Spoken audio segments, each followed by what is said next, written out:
Komisi Pemberantasan Korupsi merespon soal laporan dugaan korupsi proyek strategis nasional Pantai Indah Kapuk II.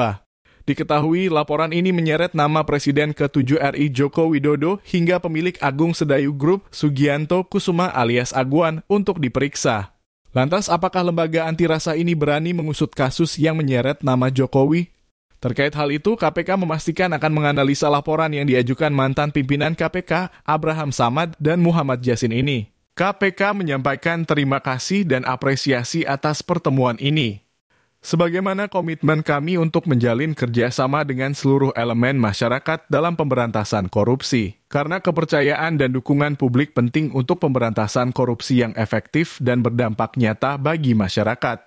Informasi awal yang disampaikan dalam forum tersebut tentu akan menjadi pengayaan bagi kami di KPK. Kata juru bicara KPK Tessa Mahardika Sugiarto, Jumat 31 Februari 2025. Proses analisa dilakukan untuk mengulik kebenaran dugaan tindak pidana korupsi. Untuk selanjutnya dilakukan verifikasi dan analisis ada tidaknya unsur-unsur dugaan tindak pidana korupsi dan menjadi kewenangan tugas KPK.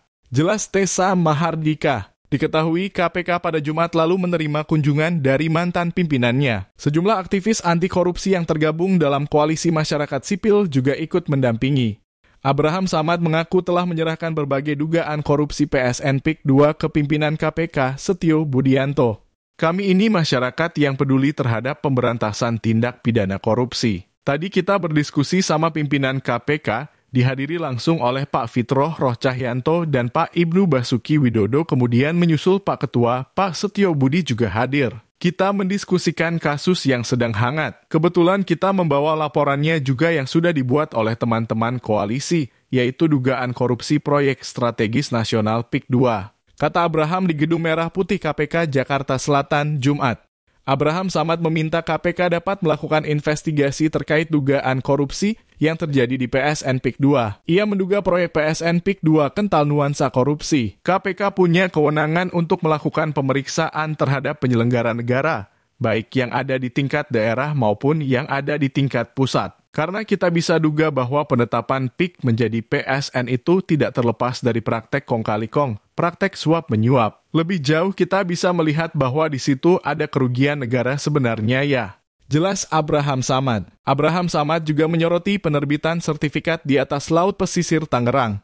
Pihaknya menduga terdapat praktik suap menyuap dari polemik penerbitan sertifikat tersebut. Kemudian juga kita melaporkan tentang ada dugaan kuat terjadi suap menyuap gratifikasi di dalam penerbitan sertifikat di atas laut, yang diduga kuat dilakukan oleh Agung Sedayu Group dan anak perusahaannya, ujar Abraham Samad.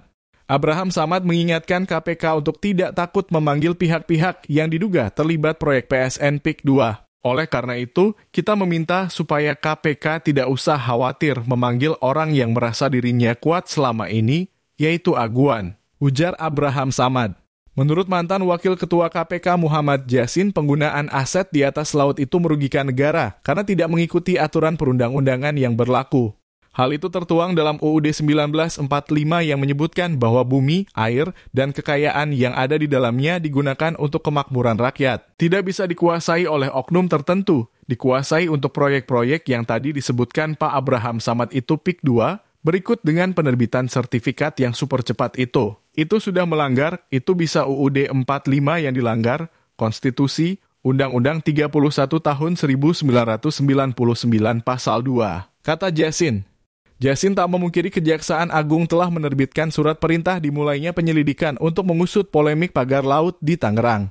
Namun ia menyatakan KPK juga bisa berjalan bersamaan untuk mengusut kasus lainnya yang terkait dengan PSN PIK II. Suatu kasus itu bisa saja ditangani oleh ketiga APH, kepolisian, kejaksaan, kepolisian itu secara konsuren bersama-sama. Jokowi adalah pintu masuk. Sebelumnya, seorang aktivis bernama Said Didu mengatakan perlunya pengusutan dugaan korupsi PSN PIK II. Ini dilakukan untuk membongkar praktik korupsi yang diduga dilakukan Presiden ke-7 RI Joko Widodo. Saya pikir yang kita laporkan adalah pintu masuk untuk membongkar legalisasi perampokan negara yang dilakukan oleh Presiden Jokowi selama 10 tahun. Kata Said baru-baru ini. Said menilai proyek PSN PIK II merupakan puncak praktik rasuah yang terjadi selama masa pemerintahan Presiden Jokowi. Legalisasinya banyak sekali melalui tambang, pengambilan hutan, perkebunan, lahan, dan lain-lain. Itu pintu masuknya. Nah, PIK 2 itu adalah puncak gunung es terjadinya kehilangan aset negara yang diserahkan kepada pihak swasta lewat kekuasaan yang melebihi kewenangan. Jelas Said.